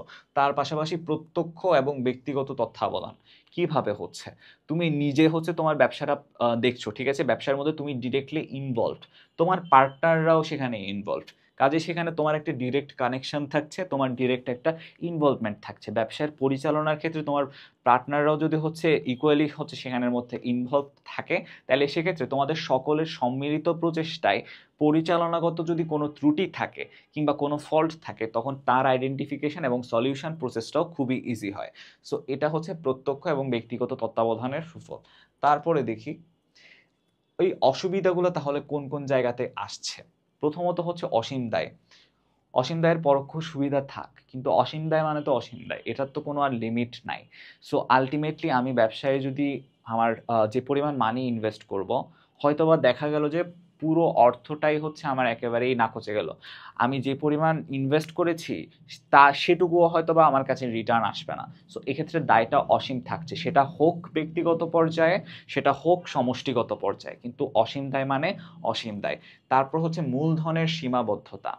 আমি যদি হচ্ছে এখানে একটা কোম্পানি সংগঠন করি কিংবা একটা সমবায় সংগঠন করি, সেক্ষেত্রে কিন্তু আমার লোকজন আরো বেশি হচ্ছে। সো সেখানে মূলধনের সীমাবদ্ধতাটা কাটিয়ে ওঠার একটা হিউজ চান্স থাকে, যেটা এক্ষেত্রে থাকছে না। সো মূলধনের একটা সীমাবদ্ধতা থাকছে, তার পাশাপাশি আমি যাদেরকে পার্টনার হিসেবে চুজ করছি তাদের ক্রেডিবিলিটি কিংবা হচ্ছে তাদের ওই পরিমাণ মূলধন যোগান দেওয়ার সক্ষমতা আছে কিনা সেটুকু বিচার করেই তাদেরকে হচ্ছে আমাকে হচ্ছে ইনক্লুড করতে হচ্ছে, কিংবা যদি নাও থাকে তখন আমাকে ওই পরিসরটাকে মাথায় রেখেই বিজনেসটা রান করতে হচ্ছে। সো মূলধনের একটা সীমাবদ্ধতার ব্যাপার এখানে থেকেই যায়। তার পাশাপাশি আসে হচ্ছে পারস্পরিক সদ্বিশ্বাসের অভাব। এখন আমি যাকে বিশ্বাস করে হচ্ছে আমি কোনো একটা বিজনেস প্রজেক্টের মধ্যে টাকা ইনভেস্ট করছি, সে যে 100% লায়েবল হবে বা তাকে যদি আমি 100% ভরসা করতে পারবো, তার কিন্তু কোনো এখানে গ্যারান্টি থাকে না। সে যে কোনো মোমেন্টে লাভ বেশি হচ্ছে দেখে ওই লাভটা নিয়ে আমাকে ধোকা দিবে না, তারও কিন্তু কোনো নিশ্চয়তা নেই। সো আলটিমেটলি পারস্পরিক সদ্বিশ্বাসের অভাবের যে জায়গাটা, সেটা কিন্তু এখানে সৃষ্টি হয়। এর পাশাপাশি মালিকানা হস্তান্তরের সীমাবদ্ধতা। এই যে আমি বললাম আমি পরস্পর 3 বছর পরপর 3 বছর ধরে আমি একটা বিজনেসের মধ্যে কন্ট্রিবিউট করে গেলাম। সামহাও ফোর্থ ইয়ারে এসে আমার মনে হচ্ছে যে আমার এখন যে ইকোনমিক কন্ডিশন বা ইকোনমিক যে সিচুয়েশনটা আছে, ওই সিচুয়েশনে আমি ওইখানের মধ্যে অর্থ বিনিয়োগ করার মতো সক্ষমতা আমার নেই। সেক্ষেত্রে আমি আর কাউকে আমার জায়গায় এসে আমি প্রতিস্থাপিত করতে পারবো না, বা আর কাউকে বলতে পারবো না যে কি আমি এখন এই বিজনেসের সাথে নেই, তুমি এখন এই বিজনেসের সাথে আসো, আমার জায়গাটা হচ্ছে তুমি নাও। এটার কোনো গ্রাউন্ড বা এটার কোনো জায়গা বা স্কোপ এখানে কিন্তু থাকছে না। কারণ আলটিমেটলি চুক্তিটা সম্পাদিত হয়েছিল আমার সাথে আমার পার্টনারের। থার্ড পার্টির সাথে আমার পার্টনারের এখানে কোনো ধরনের কোনো ইনভলভমেন্ট থাকছে না। সো সেক্ষেত্রে মালিকানা হস্তান্তরে সীমাবদ্ধতার জায়গাটা তৈরি হয়। তার পাশাপাশি আছে স্বাধীন সত্তার অভাব। কারণ তুমি এখানে তোমার একার যে হচ্ছে চাহিদা বা একার যে ইন্টারেস্ট, সেটাকে যদি তুমি প্রায়োরিটাইজ করো, তাহলে কিন্তু সেটা পার্টনারশিপ বিজনেস হবে না। সেরকম হলে তোমার এক মালিকানা বিজনেস কিংবা সোল প্রোপাইটরশিপে যাওয়ার কথা। তুমি তখনই যদি পার্টনারশিপ বিজনেসে আসতে চাও, তখনই তোমাকে চিন্তায় রাখতে হবে যে কি এটা একটা কালেকটিভ গ্রাউন্ড, যেখানের মধ্যে আমার পাশাপাশি আমি যাদেরকে পার্টনার হিসেবে চুজ করছি কিংবা যারা আমাকে পার্টনার হিসেবে চুজ করছে, তাদের সবার মতামতের সমান অধিকার আছে, তাদের সবার মুনাফার উপর সমান অধিকার আছে, এবং ক্ষতিপূরণের ক্ষেত্রেও সেটি সমভাবেই বণ্টিত হচ্ছে। এই ঘটনাটা মাথায় রেখে তুমি তোমার একার স্ট্র্যাটেজি কিংবা তোমার একার ডিসিশন সবার উপরে চাপিয়ে দিতে পারবে না। সেক্ষেত্রে তোমাকে কালেকটিভলি ওই ডিসিশনটা তৈরি করতে হবে। ওই ডিসিশনটাই আলটিমেটলি বাস্তবায়িত হবে, যেটি সকলের গণতান্ত্রিক মতামতের প্রেক্ষাপটে গঠিত। তারপর আসো স্থায়িত্বের অনিশ্চয়তা। কেন বললাম? কারণ কেউ যদি তোমার পার্টনার যদি অল অন এ সাডেন মারা গেল, তারপর হচ্ছে তার যদি সক্ষমতা হারালো, দেউলিয়া হয়ে গেল, মানসিকভাবে বিকৃত হয়ে গেল বা পাগল হয়ে গেল, তখন কিন্তু সে ওই পার্টনারশিপের গ্রাউন্ড থেকে সরে আসছে। কারণ পার্টনারশিপ হতে হলে তাকে ওইখানে কিছু না কিছু একটা বিনিয়োগ করতে হবে। হতে পারে সেটা মেধা বা শ্রম বিনিয়োগ করছে, হতে পারে হচ্ছে তার সুনাম দিচ্ছে, হতে পারে হচ্ছে তার যে মূলধন আছে সেই মূলধনটা দিচ্ছে। যখন হচ্ছে সে এরকম কোনো একটা সিচুয়েশনে বা এরকম কোনো একটা কন্ডিশনের আন্ডারে চলে যায় যে দেউলিয়া, মানসিক বিকৃতি কিংবা হচ্ছে মারা গেল, তখন ওই সিচুয়েশনে এসে সব দায় একা তোমার ঘাড়েই বর্তায়। আলটিমেটলি তখন হয়তো তোমার সক্ষমতা থাকবে না ওই বিজনেসটাকে একা হ্যান্ডেল করা। তো আলটিমেটলি কিন্তু তোমার ব্যবসাটা ওখানেই বন্ধ হয়ে যায়। এরপর আসে হচ্ছে সীমিত সদস্য সংখ্যা। সদস্য সংখ্যার একটা লিমিট আছে, ওই লিমিটের বাইরে যেতে পারবে না। তারপর সিদ্ধান্ত গ্রহণে বিলম্ব। যেহেতু অনেকজন আছে, সবার সিদ্ধান্তকেই প্রায়োরিটি দিতে হচ্ছে। সো আলটিমেটলি কালেকটিভ ডিসিশনটা আসতে সময় লাগে। এরপরে আসি অংশীদারি ব্যবসার অসুবিধা বা সীমাবদ্ধতার মধ্যে। তারপর আসে হচ্ছে, আচ্ছা এটা তো দেখেছি। তারপর আসা হচ্ছে পরিচালনায় জটিলতা। যেহেতু অনেকজনকে আমি ইনভলভ করছি, সেহেতু এখানে পরিচালনাগত একটা ত্রুটি থাকা কিংবা জটিলতা সৃষ্টি হওয়ার ব্যাপক সম্ভাবনা থাকে। জনগণের আস্থার অভাব। এটি কখন হয়? জনগণটা কখন আস্থা হারায়? মনে করো তুমি তোমার বিজনেসের মধ্যে এমন কাউকে ইনক্লুড করলা যার উপর জনগণের ভরসাই নেই, কিংবা সে এমন কিছু প্রোডাক্ট সাপ্লাই করেছে যাতে করে হচ্ছে জনগণের ক্ষতি হয়েছে, কিংবা হচ্ছে জনগণ ওইখান থেকে হচ্ছে অথেন্টিক যে প্রোডাক্ট তারা এক্সপেক্ট করেছিল পাবলিক, ওই প্রোডাক্টটা হচ্ছে সে দিতে ব্যর্থ হয়েছে। তখন তাকে যদি তুমি তুমি তোমার বিজনেসে ইনক্লুড করো তখন আলটিমেটলি কিন্তু জনসমর্থন হারানোর ব্যাপারটি এখানে থাকে। তারপর হচ্ছে গোপনীয়তার প্রকাশ, যেহেতু এখানের মধ্যে অনেকজন আছে, সবার কালেকটিভ ডিসিশনটা এখানে ম্যাটার করছে, সো এখানে গোপনীয়তা প্রকাশ পাওয়ার ব্যাপক একটা চান্স থেকে যায়। এরপর হচ্ছে অসম মুনাফা বন্টন। অসম মুনাফা বন্টনের ব্যাপারটা কখন আসে? এটা দুইটা গ্রাউন্ডে হতে পারে। প্রথম গ্রাউন্ডটা হচ্ছে, মনে করো তুমি যার সাথে পার্টনারশিপ বিজনেসে গেলে, সে হচ্ছে তোমাকে ধোকা দিল, ধোকা দিয়ে হচ্ছে ম্যাক্সিমাম পোর্শন অফ ইন্টারেস্ট সে রেখে দিল, তোমাকে মিনিমাম পোর্শনটা দিল। অথবা এটা এরকম হতে পারে মূলধনের বেসিসে, তুমি যে পরিমাণ মূলধন দিয়েছো সেই পরিমাণ তার অনুপাতে তোমাকে হচ্ছে মুনাফা দিবে। এখন তুমি যদি হচ্ছে 50% মুনাফা না দাও, তুমি যদি 30% মুনাফা দাও, তোমার ফ্রেন্ড যদি 70%, সরি, তুমি যদি 30% মূলধন দাও, তোমার ফ্রেন্ড যদি 70% মূলধন দেয়, তাহলে মুনাফার হিসাবটা তো ওভাবে 30-70 হিসাবেই হবে। তুমি তো কোনোভাবে সেখানে 50% মুনাফার দাবি রাখতে পারো না, সো সেক্ষেত্রে অসম মুনাফা বন্টনটা আসে। এরপরে আসে কি অংশীদারি ব্যবসায়ের প্রকারভেদ। প্রকারভেদের মধ্যে প্রথমেই যেটি আসে সেটি হচ্ছে কি সাধারণ অংশীদারি ব্যবসায়। সাধারণ অংশীদারি ব্যবসাটা কাকে বলে? প্রথমত দেখো, যে অংশীদারি ব্যবসায় সকল অংশীদারের দায় দায়িত্ব সীমাহীন থাকে, সীমাহীন দায় আছে, 1 নাম্বার কন্ডিশন সকল অংশীদারের, তাকে সাধারণ অংশীদারি ব্যবসায় বলে। সাধারণ অংশীদারি ব্যবসায় দুই প্রকার। প্রথমটা হচ্ছে ঐচ্ছিক অংশীদারি ব্যবসায়। এটা কাকে বলছে? ঐচ্ছিক অংশীদারি ব্যবসায় বলা হয় তাকে। এই প্রকার ব্যবসায়, অংশীদারি ব্যবসায় সময় বা স্থায়িত্বকাল অংশীদারগণের ইচ্ছার উপর ডিপেন্ড করে। মানে আমি যদি অংশীদার হয়ে থাকি, আমি যদি ডিসিশন নেই যে আমি 3 বছরের জন্য তোমার সাথে ব্যবসাতে পার্টনার হিসেবে থাকবো, সেটা যদি আমার ডিফাইন করার রাইট থাকে, তাহলে আমি এক্ষেত্রে ঐচ্ছিক অংশীদার। যদি আমার ডিফাইন করার রাইট না থাকে, কিংবা হচ্ছে বিশেষ বা নির্দিষ্ট অংশীদারি ব্যবসায় কাকে বলবো? দেখো, কোনো বিশেষ উদ্দেশ্য সাধনের জন্য, অথবা কোনো বিশেষ কাজ করার জন্য, অথবা কোনো বিশেষ সময়ে আমার এখানে কি কি আসছে গ্রাউন্ড, প্রথম গ্রাউন্ডটা খেয়াল করো। প্রথম গ্রাউন্ডটা হচ্ছে বিশেষ উদ্দেশ্য। 1 নাম্বার হচ্ছে উদ্দেশ্য, তারপর হচ্ছে বিশেষ কাজ, তারপর হচ্ছে বিশেষ সময়। উদ্দেশ্য, কাজ, সময়, এই তিনটাকে মাথায় রেখে যে সাধারণ অংশীদার ব্যবসায় গঠন করা হয় তাকে বিশেষ বা নির্দিষ্ট অংশীদারি ব্যবসা বলা হয়। এরূপ অংশীদারি ব্যবসা আবার দুই প্রকার। যেমন হচ্ছে নির্দিষ্ট উদ্দেশ্যে গঠিত অংশীদারি ব্যবসা, মানে সেখানে উদ্দেশ্যটাকে, যে গোল সেট করা হয়েছে, সেই গোল সেটের ব্যাপারটিকেই প্রায়োরিটাইজ করা হচ্ছে বা প্রাধান্য দেওয়া হচ্ছে। আরেকটা হচ্ছে নির্দিষ্ট সময় এবং মেয়াদের জন্য গঠিত অংশীদারি ব্যবসা। সো প্রথমটা দেখলাম কি বিশেষ উদ্দেশ্যে, দ্বিতীয়টা হচ্ছে বিশেষ সময়ে। আর এখানে গ্রাউন্ডগুলা কি কি? একটা তো হচ্ছে উদ্দেশ্য, একটা তো হচ্ছে কাজ, এবং একটা তো হচ্ছে সময়। সো এটা মাথায় রাখবো। এরপরে হচ্ছে সীমাবদ্ধ অংশীদারি ব্যবসা। এটা কি ধরনের হতে পারে? এক্ষেত্রে কোনো অংশীদারি ব্যবসায় অংশীদারের দায় সীমাবদ্ধ থাকে, তাকে সীমিত বা সীমাবদ্ধ বা পরিমিত অংশীদার বলে। এক্ষেত্রে মনে করো আমি একজন পার্টনার খুঁজলাম, ঠিক আছে, সেই পার্টনারের সাথে চুক্তিতে গেলাম, কিন্তু চুক্তিতে যাওয়ার আগেই সে আমাকে বলে দিল যে আমি যে পরিমাণ মূলধন বিনিয়োগ করব, সেই পরিমাণ মূলধনের জন্য আমি এত পরিমাণ প্রফিট নিব।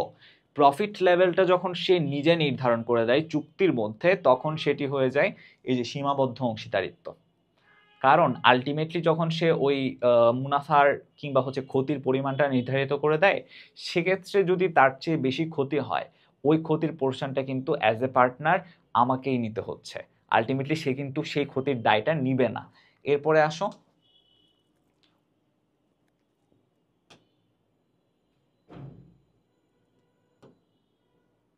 এরপরে হচ্ছে অংশীদারি ব্যবসার চুক্তিপত্র। যে চুক্তিটি হচ্ছে অংশীদারি ব্যবসার মূল ভিত্তি হিসেবে আমরা সকলেই দেখি। এই চুক্তিপত্রের মধ্যে কি আছে? এটি মূলত হচ্ছে চুক্তির লিখিত রূপকে অংশীদারি চুক্তিপত্র বলে। এখন চুক্তিটা দুইভাবে হতে পারে, প্রথমটা হচ্ছে লিখিতভাবে হতে পারে, অথবা হচ্ছে মৌখিকভাবে হতে পারে। কিন্তু চুক্তি যদি লিখিতভাবে হয়, তখন সেই চুক্তিটিকে আমরা বলতে পারি হচ্ছে চুক্তিপত্র। যে দলিল অংশীদারি ব্যবসায়ের গঠন, প্রকৃতি, উদ্দেশ্য, স্থিতিকাল এবং মূলধনের বিবরণ, পরিচালনা ও নিয়ন্ত্রণ, লাভ লোকসান বন্টনের হার, অংশীদারের অধিকার, কর্তব্য, দায়িত্ব, এগুলো প্রধান প্রধান বিষয়গুলো সর্বসম্মতিক্রমে লিপিবদ্ধ করা হয়। এখানের মধ্যে কি কি আসছে দেখো, আমি যদি অংশীদার হই, তাহলে আমার অংশীদারের ক্ষেত্রে মুনাফার হার কত হবে, কিংবা ক্ষতির ক্ষেত্রে কি পরিমাণ ক্ষতি আমাকে বহন করতে হতে পারে, কত সময়ের জন্য, কি মেয়াদের জন্য আমি অংশীদার হচ্ছি, সময়, তার পাশাপাশি হচ্ছে পরিচালনা, নিয়ন্ত্রণ, তারপর গঠন, প্রকৃতি, উদ্দেশ্য, স্থিতিকাল, এই সবগুলো বিষয় যদি লিখিত আকারে কোনো দলিলের মধ্যে থাকে, তাহলে সেই দলিলটিকে আমরা বলি অংশীদারের চুক্তিপত্র। ঠিক আছে? এরপরে আসি অংশীদারি চুক্তিপত্রের গুরুত্ব বা প্রয়োজনীয়তা। তার মধ্যে কি আছে? প্রথমত হচ্ছে ব্যবসায়িক ভিত্তি। ভিত্তি কেন বলছি? কারণ সেক্ষেত্রে যদি কখনো তোমার ফ্রেন্ড তোমাকে বিট্রে করে, যার সাথে তুমি অংশীদারি ব্যবসায় গিয়েছো, তখন ওই চুক্তিটি বা চুক্তির যে দলিলটি তোমার ব্যবসায়ের ভিত্তি হিসেবে কাজ করছে। প্রথমত এটি দলিল হিসেবে কাজ করে। ব্যবসায়ের ভিত্তি কেন? কারণ ওখানের মধ্যে আলটিমেটলি তোমার সবকিছু লেখা আছে, যে তোমার গঠন কি, গঠন কেন হয়েছে, উদ্দেশ্য কি, তারপর হচ্ছে মেয়াদকাল, তারপর হচ্ছে লাভ লোকসান বন্টনের হার, সবকিছু কিন্তু ওখানের মধ্যে আছে, ওই চুক্তির মধ্যে আছে। সেই কারণে সেটিকে ব্যবসায়ের ভিত্তি বলছে। আর দলিল বলছি কেন? কারণ এটি ভবিষ্যতে তোমার জন্য একটা লিগ্যাল গ্রাউন্ড ক্রিয়েট করছে, যেই লিগ্যাল গ্রাউন্ডে তুমি চাইলে তোমার ওই ফ্রেন্ডকে সু করতে পারো বা তার বিরুদ্ধে মামলা করতে পারো, যদি সে তোমাকে ধোঁকা দেয় কিংবা সে ইকুয়াল পোর্শন যেটা হচ্ছে চুক্তিতে করা হয়েছিল সেই পোর্শনের মুনাফা যদি তোমাকে না দেয়। তারপর আসে হচ্ছে দিক নির্দেশক। দেখো, এই যে চুক্তিপত্রটিতে আমাদের উদ্দেশ্যটা নির্ধারণ করা থাকে, উদ্দেশ্য নির্ধারিত থাকে চুক্তিপত্রে।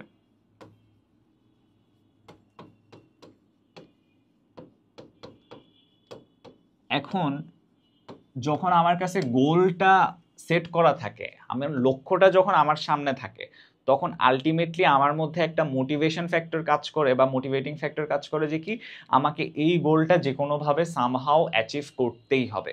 সো এই জিনিসটা হচ্ছে এখানে থাকে। তার পাশাপাশি দিক নির্দেশক কেন? কারণ এখানে মেয়াদটাও নির্ধারিত থাকে। মেয়াদ যখন নির্ধারিত থাকছে, তখন আলটিমেটলি সময়টা যখন দেখছি যে কি হ্যাঁ এই সময়ের মধ্যে হচ্ছে আমার ব্যবসাটা রান করতে হচ্ছে, এই সময় পর্যন্ত আমার ব্যবসার মেয়াদ আছে, তো আমাকে ওই হিসেবে স্ট্র্যাটেজি বিল্ড আপ করতে হয়। সো এটা আমাকে একটা ডিরেকশন দেয় বা দিক নির্দেশনা দেয়। তারপর হচ্ছে বিবাদ মীমাংসা। কোনো কারণে মনে করো তুমি পার্টনার, তোমার অন্য একটা পার্টনারের সাথে কোনো কারণে হচ্ছে তোমার বিবাদ হয়ে গেল, এখন সেই বিবাদ মীমাংসার একটা গ্রাউন্ড এই দলিলটা সৃষ্টি করে দেয় বা এই অংশীদারি চুক্তিটা কিন্তু সৃষ্টি করে দেয়। অ্যান্ড লাস্টলি হচ্ছে রক্ষা কবচ। কেন? কারণ ওই যে বললাম, তোমার যে অংশীদার বা যে পার্টনার, সে যদি তোমাকে বিট্রে করে সামহাও, তখন তার বিরুদ্ধে আদালতে তুমি এটাকে রক্ষা কবচ হিসেবে কিংবা বলতে পারি একটা প্রামাণ্য দলিল হিসেবে এটাকে ইউজ করতে পারো। এরপর আসে কি স্থায়ী রেকর্ড। তুমি যে ব্যবসাটা করেছো, তোমার ওই ব্যবসার রেকর্ডটা কোথায়? আর তোমাকে যদি কেউ প্রশ্ন করে যে কি হ্যাঁ তুমি বিজনেস করলে কিন্তু তোমার ব্যবসার প্রমাণ কি, তুমি যে ব্যবসা করেছো তার প্রমাণ কি, তখন তুমি এটাকে স্থায়ী রেকর্ড হিসেবে দেখাতে পারো। তারপর অংশীদারিত্বের ভিত্তি সুদৃঢ় করে, ক্ষমতা নির্ধারণ করে। এখন আমি একটা ব্যবসাতে অংশীদারি ব্যবসায় গেলাম, আমার পাওয়ার কতটুকু কিংবা আমাকে কতটুকু পাওয়ার দেওয়া হবে, সেই পাওয়ারটা কিন্তু চুক্তিপত্রের মধ্যে নির্ধারিত থাকে। তার পাশাপাশি দায় দায়িত্ব মুনাফা বন্টন। আমার দায় দায়িত্ব কতটুকু হবে, আমি কি পরিমাণ দায়িত্ব পালন করব, বা আদৌ আমি দায়িত্ব পালন করব কিনা। এমন অনেক অংশীদার আছে যারা শুধুমাত্র মুনাফা দেয় কিংবা ব্যবসা পরিচালনা সংক্রান্ত কোনো ধরনের কোনো কাজে তারা কোনো দায়িত্বই পালন করে না। এই সব কিছুই লেখা থাকে হচ্ছে আমার অংশীদারি চুক্তিপত্রে। তার পাশাপাশি হচ্ছে তৃতীয় পক্ষের সাথে সম্পর্ক নির্ধারণ। আমাদের সব পার্টনার যদি রাজি থাকে, সব অংশীদার যদি রাজি থাকে, তাহলে সেক্ষেত্রে তাদের সকলের মতামতের প্রেক্ষিতে কিংবা তাদের ঐক্যের প্রেক্ষিতে আমি একজন থার্ড পার্সনকে এখানে ইনভলভ করতে পারি, তার সাথে হচ্ছে একটা সম্পর্ক বা কানেকশন বিল্ড আপ করতে পারি। এরপর হচ্ছে আইনগত মর্যাদা। কেন বললাম? কারণ এটা হচ্ছে তোমার একটা প্রামাণ্য দলিল, লিগাল এনফোর্সমেন্ট আছে এক্ষেত্রে। কারণ তুমি তার সাথে লিখিত একটা চুক্তিতে গেছো, এখানে তোমরা সব গ্রাউন্ড সেট করে দিয়েছো, যে মেয়াদ কতদিন, লাভ লোকসানের হার কতটুকু, উদ্দেশ্য কি, গঠন কেন করা হয়েছিল, সব কিছু এখানে ডিফাইন করা আছে। সো এটা একটা আইনগত মর্যাদা পায়।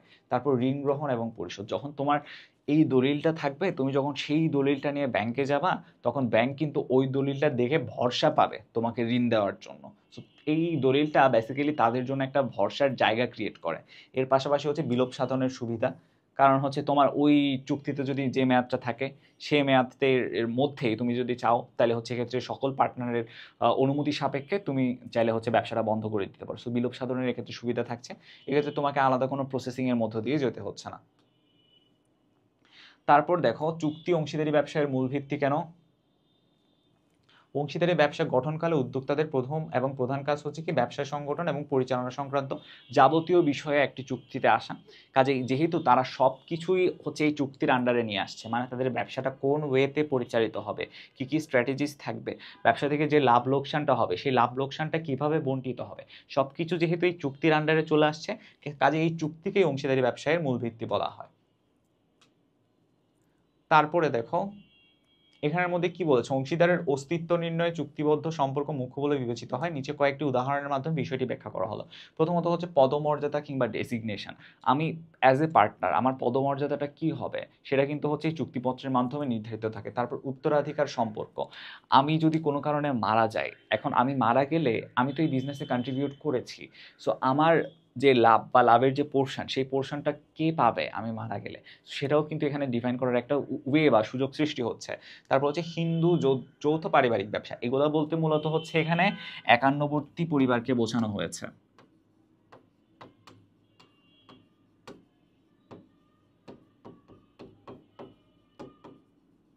পরিবারের সকল সদস্যের সম্মিলিত অংশগ্রহণ যেখানে নিশ্চিত হয়।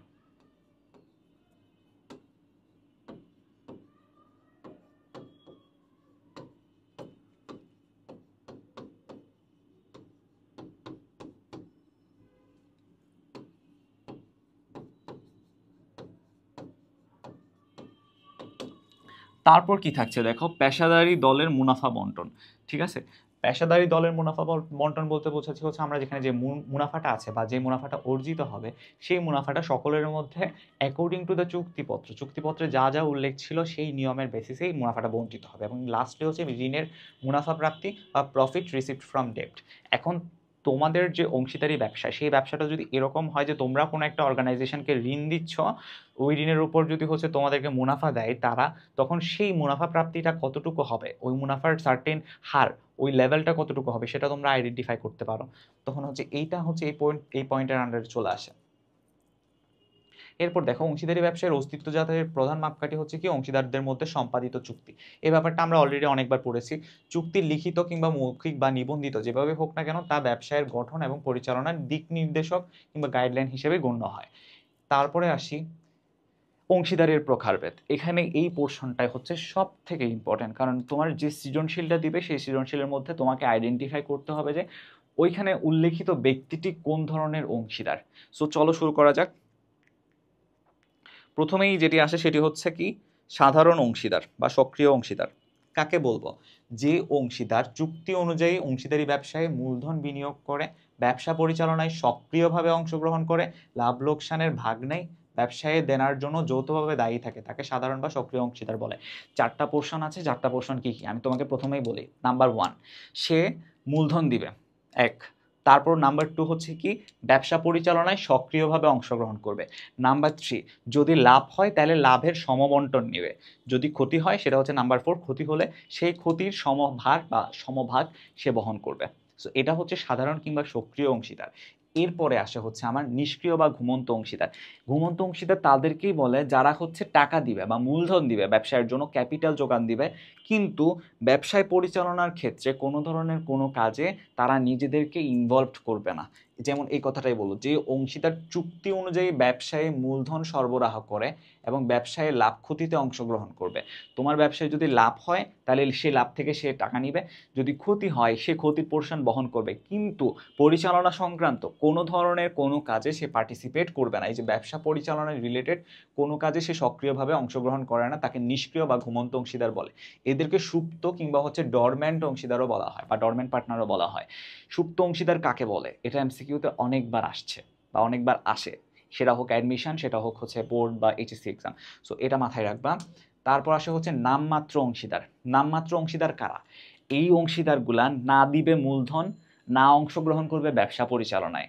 তারা যেটা করবে সেটা হচ্ছে, মনে করো হচ্ছে তাদের অনেক সুনাম আছে, তোমাকে জাস্ট তারা ওই সুনামটা ইউজ করতে দিবে এবং ওই সুনামটা ইউজ করার জন্য তুমি তাকে হচ্ছে পে করবে বা তোমার মুনাফার একটা পোর্শন তোমাকে তাকে দিতে হবে, সে যে ওই সুনামটা তোমাকে ইউজ করতে দিচ্ছে তার জন্য। তখন তাদেরকে আমরা বলি হচ্ছে কি নামমাত্র অংশীদার। সো এখানে যে অংশীদার ব্যবসায় কোনো মূলধন বিনিয়োগ করে না, ব্যবসা পরিচালনায় অংশগ্রহণ করে না, তবে চুক্তি অনুযায়ী লভ্যাংশ অথবা নির্দিষ্ট বেতন বা অর্থের বিনিময়ে তার নাম বা তার সুনাম অংশীদারি ব্যবসায়কে ব্যবহারের অনুমতি দেয়, তাকে হচ্ছে আমরা নামমাত্র অংশীদার বলে থাকি। আশা করি সবাই বুঝতে পেরেছি। এরপর হচ্ছে আপাত দৃষ্টিতে অংশীদার। এটা কিরকম হতে পারে দেখো, মনে করো তুমি একটা পার্টনারশিপ বিজনেসে গেছো, এখন সেই পার্টনারশিপ বিজনেসের মেয়াদ শেষ হয়েছে, মেয়াদ শেষ হবার পরও তুমি মূলধনটা উঠাই নিচ্ছ না, তুমি সেখান থেকে সুদ নিচ্ছ, সেই তখন হচ্ছে তোমার যে পার্টনারশিপ ক্রাইটেরিয়া তাকে আমি বলবো হচ্ছে আপাত দৃষ্টিতে অংশীদার। এটার সংজ্ঞায়নটা এভাবে হয়, কোনো কোনো অংশীদার ব্যবসা থেকে অবসর গ্রহণ করার পর যদি মূলধন তুলে না নেয়, আমি যে টাকাটা ইনভেস্ট করেছি সেই টাকাটা যদি আমি রিটার্ন না নিয়ে ওই টাকার থেকে সুদ নিতে থাকি, এই যে দেখো, এবং এর বিনিময়ে মুনাফার পরিবর্তে সুদ ভোগ করে, তখন তাকে আপাত দৃষ্টিতে অংশীদার বলে। মূলত এইরূপ ব্যক্তি ব্যবসায়ের বিনিয়োগকারী বা পাওনাদার, অংশীদার নয়। এই লাইনটা মাথায় রাখবা, এরা হয় ব্যবসায় বিনিয়োগকারী কিংবা পাওনাদার, নর্মালি হচ্ছে অংশীদার নয়। তারপর হচ্ছে আচরণে অনুমিত অংশীদার। এরা কারা? এরা হচ্ছে ব্যবসায় কোনো মূলধন দিবে না, কিন্তু তাদের হাবভাব, আচার আচরণ বা বাহ্যিক প্রকাশভঙ্গি এরকম হবে যে যেন হচ্ছে তারা ওই ব্যবসায়ের অংশীদার, অথচ কিন্তু তারা কোনো মূলধন বিনিয়োগ কিংবা পরিচালনার কাজে অংশগ্রহণ করছে না। তখন তাদেরকে আমরা বলবো হচ্ছে কি আচরণে অনুমিত অংশীদার।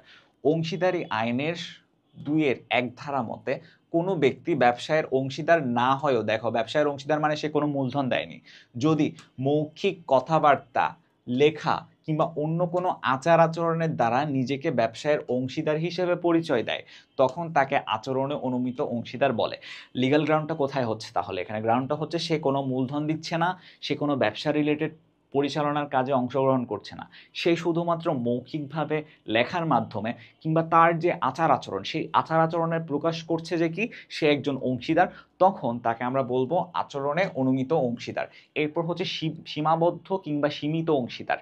সেটা কাকে বলে? দেখো, চুক্তি অনুসারে কিংবা আইনগত কারণে ব্যবসায় কোনো অংশীদারের দায় প্রদত্ত মূলধন দ্বারা সীমাবদ্ধ না হলে, মানে আমি যদি মূলধন দিই, মনে করছো আমি মূলধন দিছি, ঠিক আছে, এখন মূলধনের দায় যদি ওই মূলধন দ্বারা সীমাবদ্ধ না হয়, মানে দায়টা যদি ফিক্স করা থাকে বা ফিক্স করা না যায় কোনো ক্ষেত্রে, তাহলে কি হবে? আলটিমেটলি আমি বললাম যে ক্ষতি যদি হয় তাহলে ক্ষতির শুধুমাত্র 5% আমি নিব। এখন সেই ক্ষতিটা যদি 100% হয়, তাহলে সেক্ষেত্রে আমি শুধু 5% নিচ্ছি, তাহলে 95% আরেকজন পার্টনারকে বিয়ার করতে হচ্ছে যদি দুজনের পার্টনারশিপ বিজনেস হয়। তখন দেখো, মূলধনের দ্বারা সীমাবদ্ধ হলে বা সকল অংশীদারের সম্মতিক্রমে কোনো নাবালককে যদি সুবিধা দেওয়া হয়, তখন অংশীদার হিসেবে যদি তাকে গ্রহণ করা হয় সেই নাবালকটিকে, তখন তাকে সীমিত বা সীমাবদ্ধ অংশীদার বলে। কেন? নাবালককে আমি আমার বিজনেসের মধ্যে কিংবা পার্টনারশিপের মধ্যে ইনক্লুড করতে পারছি, কিন্তু তুমি যদি চিন্তা করছো যে তোমার যে পরিমাণ ব্যবসায় ক্ষতি হয়েছে তার ইকুয়াল পোর্শন তুমি তার সাথে ডিস্ট্রিবিউট করবে, তাহলে সেটি কিন্তু তোমার লিগ্যাল ব্যারিয়ারকে হচ্ছে তার সাথে হচ্ছে কন্ট্রাডিক্ট করে। আলটিমেটলি তুমি ওই নাবালককে ক্ষতির জন্য বা ক্ষতিপূরণের জন্য বাধ্য করতে পারো না। এটাই হচ্ছে আমার সীমাবদ্ধ কিংবা সীমিত অংশীদার। তারপর প্রতিবন্ধ অংশীদার কাকে বলে? এখন দেখো, মনে করো তুমি একজন অংশীদার, ঠিক আছে, তুমি আরেকজনের বা তোমার ফ্রেন্ডকে হচ্ছে তার তার নামে তোমার ব্যবসাতে ইউজ করছো, সে জানে যে তুমি তার নামটা ইউজ করছো, কিন্তু সে জানার পরেও সে কিন্তু কিছু বলে নাই বা কোনো প্রতিবাদ করে নাই, সে মৌন সম্মতি দিয়েছে। আমরা ধরে নিই যে কি মৌনতাই সম্মতির লক্ষণ।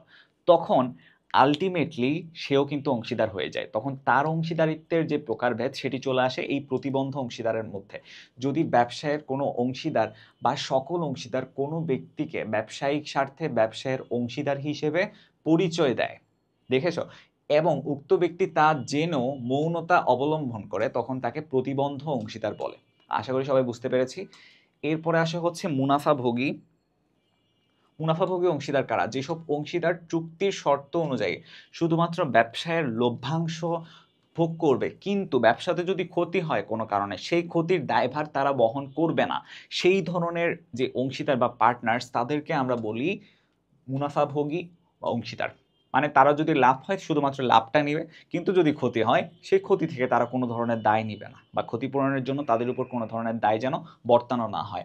এরপরে আসে হচ্ছে কি কর্মী অংশীদার। কর্মী অংশীদাররা কি করে? তারা কোনো ধরনের মূলধন দেয় না, কিন্তু তারা তাদের মেধা এবং তাদের শ্রম দেয়। মেধা এবং শ্রমকে হচ্ছে তাদের যে গ্রাউন্ড কিংবা হচ্ছে ব্যবসাতে হচ্ছে কাজে লাগায়, এবং হচ্ছে সেখানে ব্যবসা পরিচালনার কাজে সেটিকে ইউজ করে।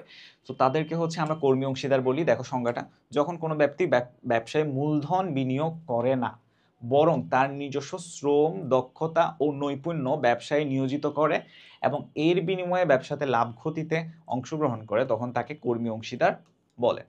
সো কর্মী অংশীদারের ব্যাপারটা আশা করি ক্লিয়ার। মূলধন দিবে না, কিন্তু হচ্ছে নিজের শ্রম, নৈপুণ্য, দক্ষতা দিবে। এরপর হচ্ছে নাবালক অংশীদার।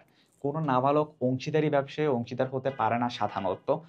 এর কারণ হলো সে চুক্তি সম্পাদনের যোগ্য নয়। তারপরও আমি চাইলে তাকে কিন্তু বিজনেসে রাখতে পারছি যদি আমার অন্যান্য পার্টনারদের আপত্তি না থাকে। সেক্ষেত্রে ক্ষতি হলে সেই ক্ষতিপূরণের দায়ভার থেকে তাকে আমি কোনোভাবেই সেই ক্ষতিপূরণের জন্য তাকে আমি বাধ্য করতে পারি না। এটা হচ্ছে আমার লিগ্যাল গ্রাউন্ড থেকে আসে। এরপরে হচ্ছে কি দেখো, অংশীদারি নির্বাচনের ক্ষেত্রে বিবেচ্য বিষয়গুলো কি কি। প্রথমত হচ্ছে চুক্তি সম্পাদনের যোগ্যতা। যাকে আমি অংশীদার বলবো তার ওই ক্যাপাবিলিটিস বা ক্রেডিবিলিটিস থাকতে হবে যে সে আমার অংশীদার হওয়ার জন্য যোগ্য। তারপর হচ্ছে সততা এবং বিশ্বস্ততা। আমি এমন কারোর সাথে অংশীদারিত্ব করবো না যাকে আমি বিশ্বাস করতে পারি না কিংবা যে সৎ নয়। তারপর যোগ্যতা এবং দক্ষতা।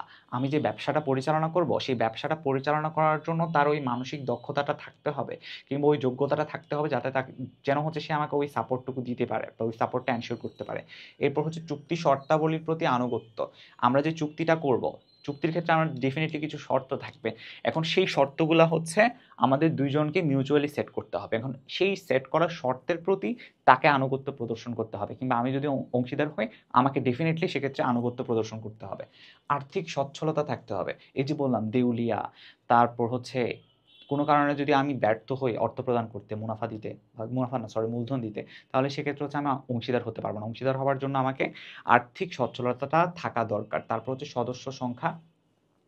অংশীদারি বিজনেস যেহেতু সেক্ষেত্রে অবশ্যই একের অধিক সদস্য সংখ্যা হবে এবং সাধারণ স্বার্থের প্রতি অনুগত্য। আমি এখানে আমার ব্যক্তিগত স্বার্থকে প্রায়োরিটাইজ না করে কম্পারেটিভ কিংবা কালেকটিভ যদি কোনো স্বার্থ থেকে থাকে তখন সেটিকে মুখ্য উদ্দেশ্য হিসেবে আমাকে দেখতে হবে।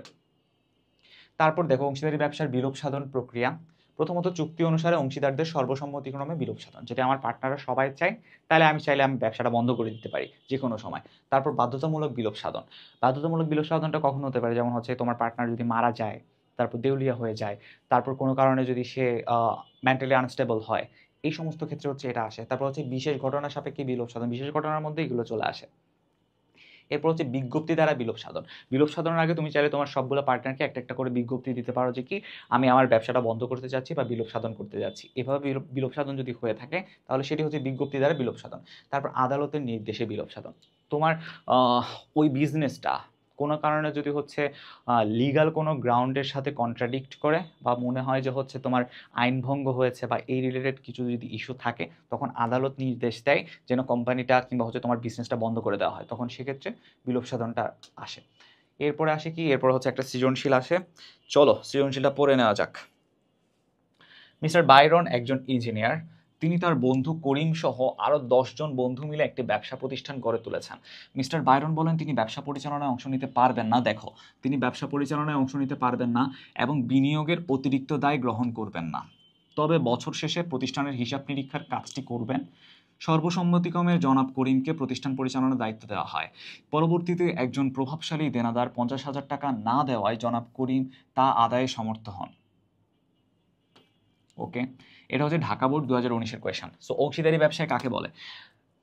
এটা এতক্ষণ ধরেই আমরা বললাম যে ব্যবসায়ের ক্ষেত্রে একাধিক ব্যক্তি মিলে কোনো একটা ব্যবসা শুরু করে সেক্ষেত্রে হচ্ছে অসীম দায় থাকে, সেটি ব্যক্তিগত এবং সমষ্টিগতভাবে।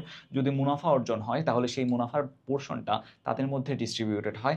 যদি ক্ষতি হয় তাহলে সেই ক্ষতির পোর্শনটাও তাদের দুজনের মধ্যে সমভাগে ক্ষতিপূরণের দায়টা বর্তায়। তো তাদেরকে হচ্ছে আমরা অংশীদারি ব্যবসায় বলি। এরপর হচ্ছে নাবালক অংশীদার হতে পারে কি? হ্যাঁ, নাবালক অংশীদার হতে পারে। কখন?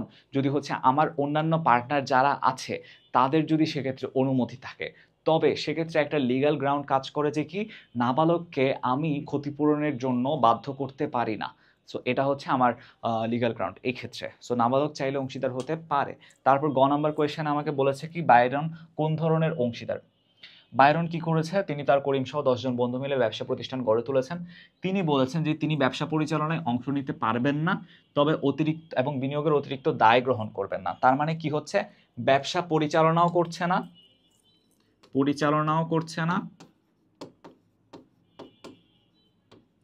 ও বিনিয়োগ করছে না।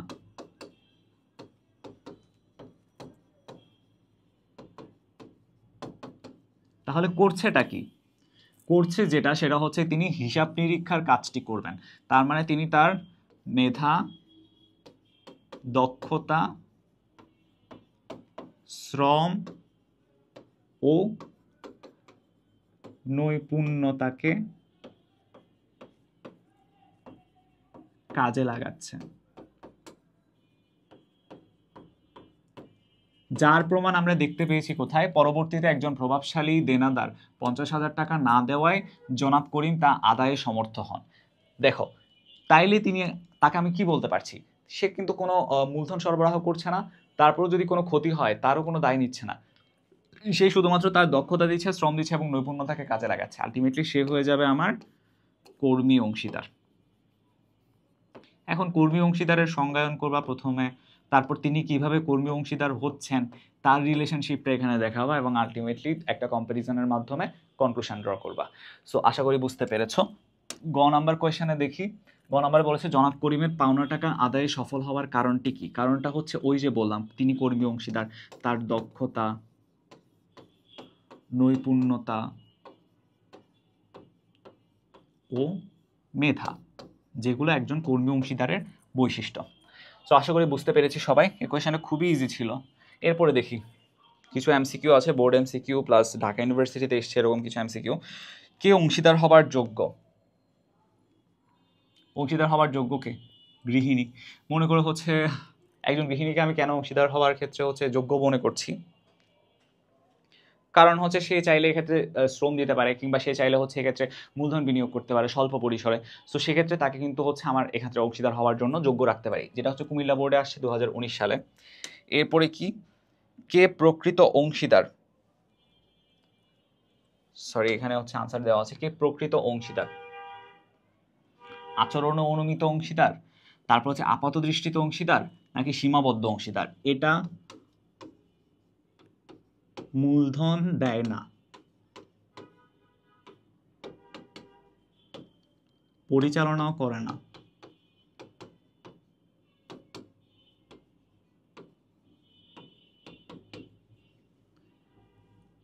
এটা এই ক্ষেত্রেও সেম, এই ক্ষেত্রেও সেম। কিন্তু নামমাত্র অংশীদার কি করে? এরা কিন্তু মূলধন দেয়।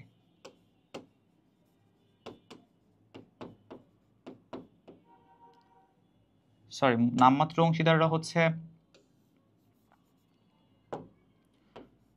সুনাম ইউজ করতে দেয়, সুনাম ব্যবহার করে।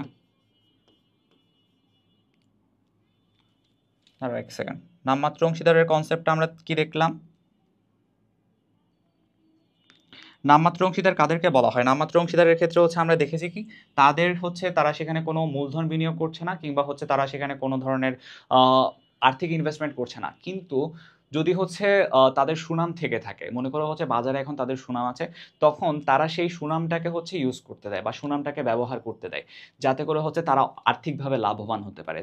তার মানে এখানে হচ্ছে তারা ব্যবসা পরিচালনাতে অংশগ্রহণ করছে না, কিংবা হচ্ছে মূলধন দিচ্ছে না, কিন্তু তারা দিচ্ছেটা কি, তাদের সুনামটা দিচ্ছে, যেটা আলটিমেটলি এদের কারো কাছ থেকেই পাওয়া যায় না। আচরণ অনুমিত অংশীদার, এরা জাস্ট আচার আচরণের মাধ্যমেই প্রকাশ করে যে কি তারা অংশীদার, কিন্তু আলটিমেটলি অংশীদারিত্বের কোনো কাজে তারা নাই। আপাত দৃষ্টিতে যারা অংশীদার তাদের ক্ষেত্রেও ব্যাপারটা সেম, এবং সীমাবদ্ধ অংশীদার তো নাবালকের কথা আমরা বললামই। তো আলটিমেটলি এরা হচ্ছে সুনামটা ব্যবহার করতে দেয়,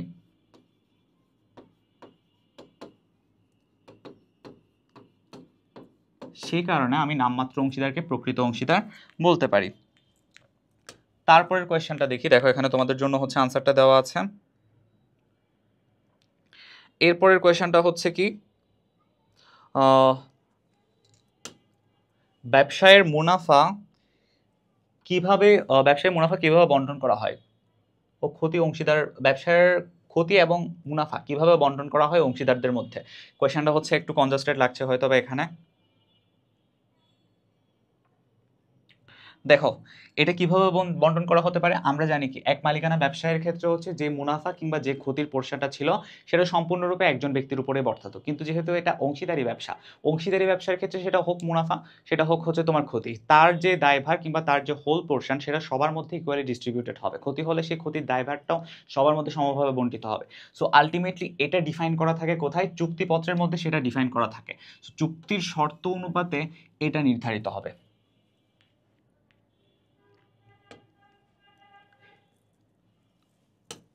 এরপর দেখো, চুক্তিপত্রের অবর্তমানে অংশীদার ব্যবসায়ের মুনাফা কিভাবে বণ্টিত হবে। চুক্তিপত্র যদি সেখানে না থাকে তাহলে আমার যে মুনাফাটা সেটা কিভাবে বা কোন হারে বণ্টিত হবে সেটা আমাকে ডিফাইন করতে হবে একভাবে, সেটা হচ্ছে সমহারে। সমহারটা মানে কি, আমার যতগুলো পার্টনার্স আছে তাদের সবার ক্ষেত্রে আমার মুনাফা ডিস্ট্রিবিউশনটা ইকুয়াল পোর্শনে হতে হবে। সেক্ষেত্রে কোনো ধরনের চেঞ্জেস কিংবা ডিসক্রিমিনেশন থাকা যাবে না। সো সেক্ষেত্রে সমহার বলতে আমি বোঝাচ্ছি সবাইকে একই হারে মুনাফা দিতে হবে।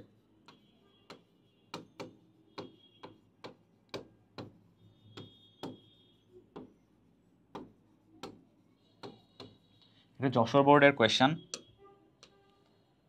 তারপর হচ্ছে অংশীদারি ব্যবসায় নামের আগে কি যোগ করা বাধ্যতামূলক? অংশীদারি ব্যবসার ক্ষেত্রে কি আমরা নর্মালি দেখে থাকি মেসার্স যোগ করে নামের আগে।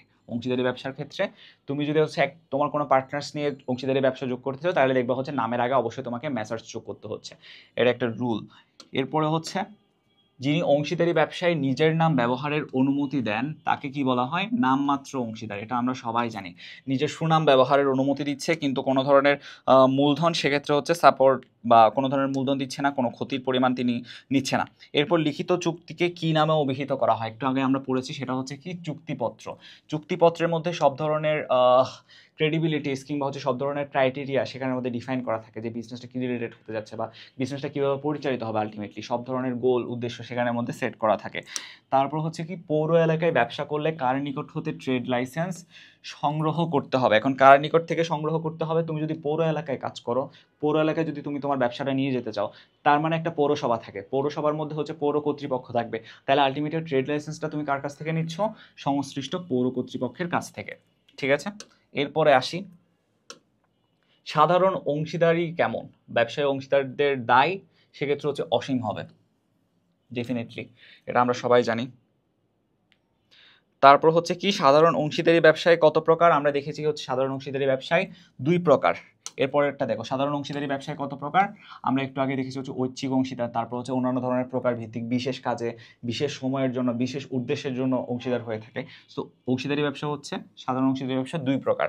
এরপরে সাধারণ অংশীদারি ব্যবসা একজন অংশীদারের জন্য সাধারণ অংশীদারি ব্যবসা একজন অংশীদারের দায় কত?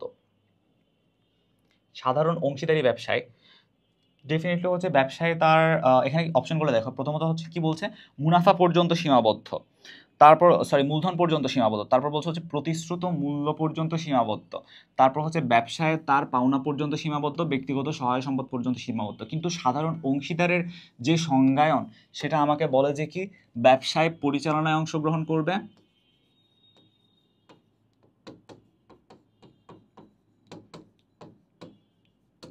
এবং মূলধন সরবরাহ করবে।